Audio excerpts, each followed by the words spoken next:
اس کی قربت کے لیے اپنی جان قربان کر دینا اور اپنا سب کچھ لٹا دینا، یہ بندگی کی معراج ہے۔ شہادت کو شہادت اس لیے کہتے ہیں کہ شہید اپنے خون سے سچائی کی گواہی دیتا ہے، اللہ کی توحید کی، اس کے دین کی گواہی دیتا ہے، اور یہ بہت اونچا منصب ہے۔ حضرت امام حسین رضی اللہ تعالی عنہ کو پہلے سے یہ معلوم تھا کہ وہ شہید کر دیے جائیں گے، آپ کے پورے خاندان کو اس بات کا علم تھا۔ حضور کی زبان سے یہ بات خاندان میں پہنچی تھی، لیکن کسی ایک نے بھی آ کے حضور سے نہیں کہا کہ حضور دعا کر دیں یہ مصیبت ٹل جائے اور کربلا میں جو مشکلات آنے والی ہیں، جن کی خبر دی جا رہی ہے، وہ مشکلات ان پر نہ آئیں۔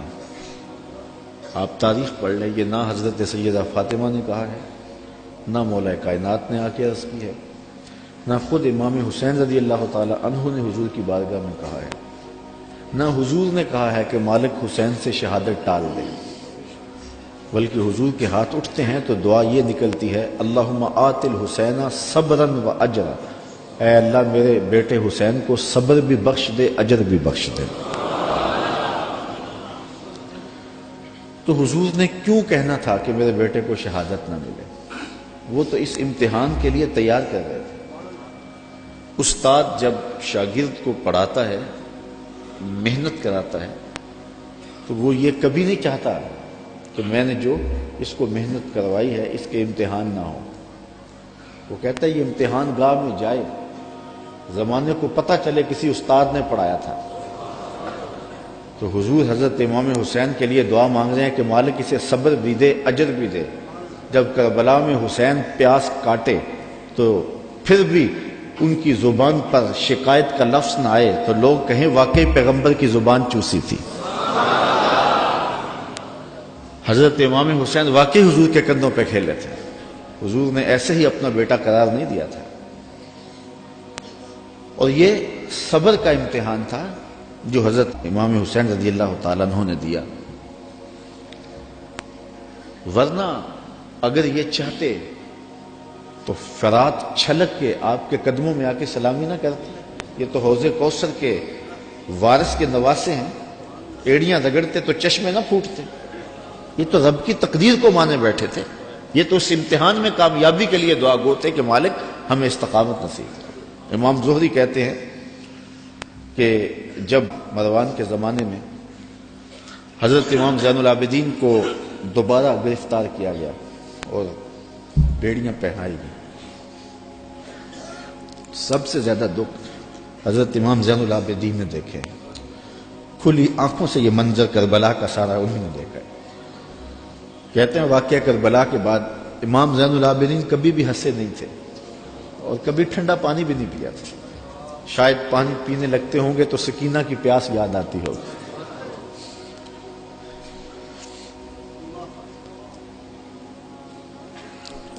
لیکن آپ کے ہاتھوں میں ہتھ کڑیاں ڈال لی گئی اور قید میں ڈال دیا گیا۔ امام زہری کہتے ہیں کہ میں نے جو ہی امام کو دیکھا تو امام زہری رو پڑے۔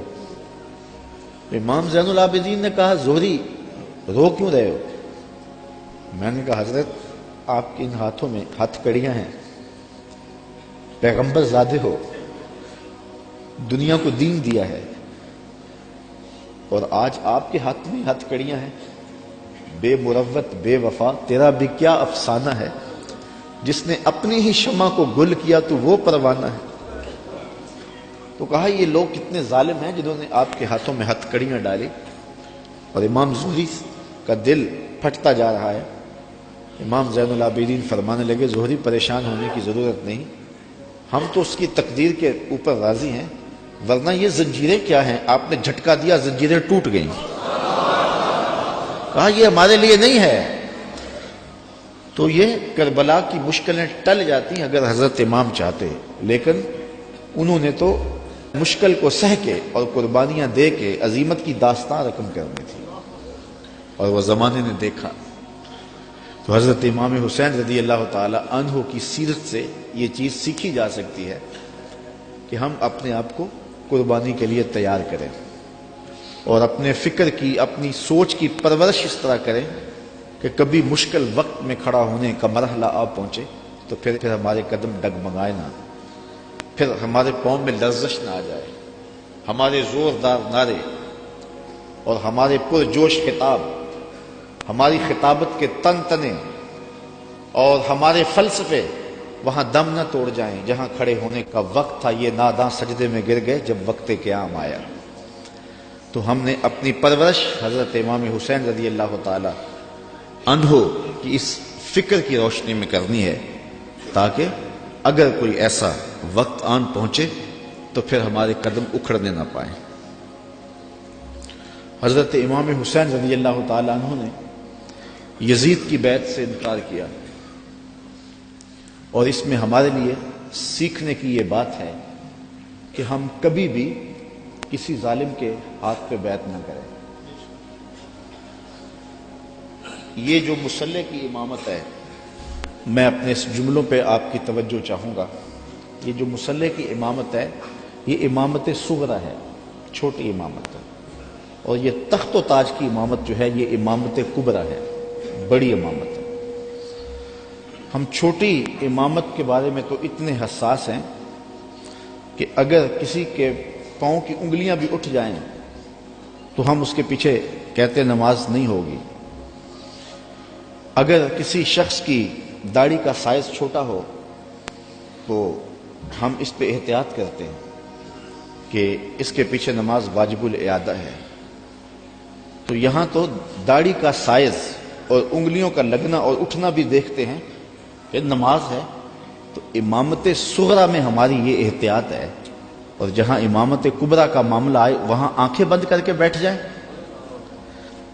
تو ہمیں سوچنا ہوگا، حضرت امام حسین رضی اللہ تعالی عنہ نے فرمایا تھا وَمِثْلُنَا لَا يُبَايِعُ، یہ نہیں کہا تھا کہ میں یزید کی بیعت نہیں کرتا، کہا میرے جیسا شخص یزید کی بیعت کر کیسے سکتا ہے۔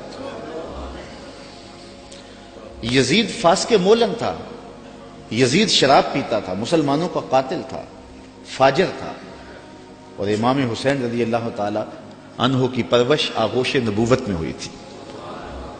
تو یزید کے ناپاک ہاتھ میں امام کا ہاتھ کیسے آ سکتا تھا؟ اور ابھی حضرت کہہ رہے تھے کہ لوگ سر بچانے کے لیے ہاتھ دے دیتے ہیں، اور امام نے ہاتھ بچانے کے لیے سر دے دیا۔ اور تاریخ کربلا کی پڑھیں، آپ کو نیزوں کے اوپر سر نظر آئیں گے، آپ کو گھوڑوں کی ٹاپوں پہ روندے جانے والے لاشوں کا تذکرہ ملے گا، لیکن امام کے ہاتھوں کا ذکر آپ کو کہیں نہیں ملے گا۔ امام کا سر نیزے کی نوک پہ تھا، لاشیں گھوڑوں نے رون دیے، امام کے ہاتھ کدھر گئے؟ شاید قدرت نے اٹھا لیے ہوں کہ کوئی یزیدی امام کا کٹا ہوا ہاتھ نہ اٹھا لے، اور پھر یزید اس ہاتھ کو اپنے ہاتھ میں ڈال کر کے کہے چلو اس طرح ہی صحیح، امام کا ہاتھ تو میرے ہاتھ میں آ گیا۔ امام کی عظمت کا پہرا رب نے دیا اور ان کی آبرو کا پہرا رب نے دیا، امام حسین کا کٹا ہوا ہاتھ بھی یزید کے ہاتھ میں نہیں آیا۔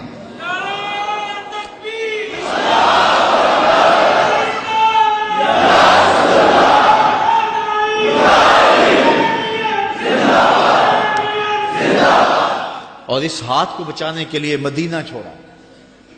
مدینہ چھوڑنا کوئی آسان تو نہیں نا، 8 دن کے لیے حاجی جاتا ہے نا، مدینے میں رہتا ہے، اور جب چھوڑتا ہے تو قیامت ٹوٹ رہی ہوتی ہے۔ کسی نے پوچھا تھا عمرے اور حج کا ماجرا، تو میں نے کہا تھا کعبۃ اللہ پہ پہلی نظر مشکل ہے اور روضہ رسول پہ آخری نظر مشکل ہے۔ تو 8 دن رہنے کے بعد وہاں سے پلٹنا قیامت ہوتا ہے۔ اور جس نے زندگی مدینے میں گزاری ہے، جو پیدا مدینے میں ہوا، جس کے گھر کا دروازہ مسجد نبوی کے اندر کھلتا ہو، جس کا مسکن اور مولد مدینہ ہو۔ اعظم چشتی مرحوم جب مدینہ رسول میں آخری حاضری پر گئے تو بیمار تھے، ویل چیئر پہ تھے، تو انہوں نے الوداع ہوتے ہوئے خادم سے کہا کہ میرا رخ حضور کے روضے کی جانب رہنے دو اور کچھ پیچھے سے کھینچو۔ اور جب وہ نظارے نگاہوں سے اوجھل ہونے لگے تو اعظم چشتی مرحوم نے کہا کہ جان بدن سے نکلتی ہے اعظم، جہاں بدن سے نکلتی ہے آزم، کوئی آسان ہے مدینے سے جدا ہونا؟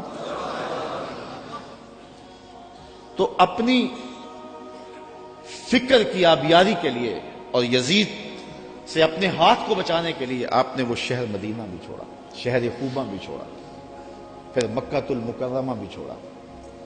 8 ذی الحج کو مکہ المکرمہ چھوڑا، تاریخ پڑھیں آپ، اور منا میں 8 ذی الحج کو لوگ جمع ہو رہے ہیں، اے تماشا گاہ عالم روئے تو